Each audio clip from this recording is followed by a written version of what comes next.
Hey everyone, today's devotional is on 1 Timothy 4:14, which says, "Do not neglect the gift that is in you, which was given to you by prophecy with the laying on of the hands of the elders." In context of this letter, this is Paul writing to Timothy after being released from his first Roman imprisonment. The church in Ephesus were having problems such as false doctrines, disorder in worship, the need for qualified leaders, and materialism. So Paul went to Macedonia from where he wrote this letter, leaving Timothy behind there to deal with the problems that had arisen. In this passage, Paul is exhorting Timothy to first not listen to false doctrines and teachings that lead people astray, and not to listen to silly myths that does nothing for anyone, but instead to train himself in godliness because he has great gain both in this life and in life to come.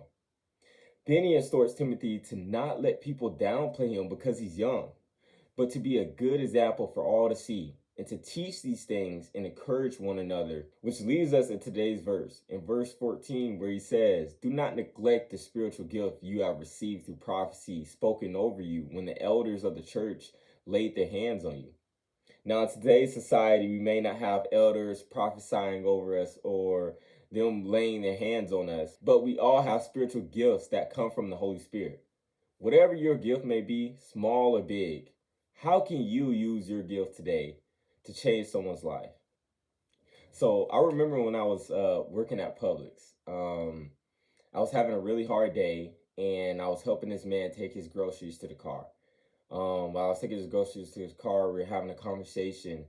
I don't really know how we got on the topic of God, but we ended up talking about God. And he pulled one of these hold up, I'm gonna go get it. It has an angel on it. He says, "Here, you can have this." And he tells me he makes this for people and he gives them out. And so towards the end of our conversation, um, he told me when he get to heaven, he'll be waiting for me at the door. Um, and man, just this little rock and his encouragement changed the course of my day. And I don't think he'll ever know, how much that meant to me. But this rock sits on my desk every day and I think about it and it brings me joy. It wasn't some big pastor on a sermon or someone with an amazing gift. It was something small that taught me that it's not about having the most unique gifts or talents, but it's about the heart posture in which you use them.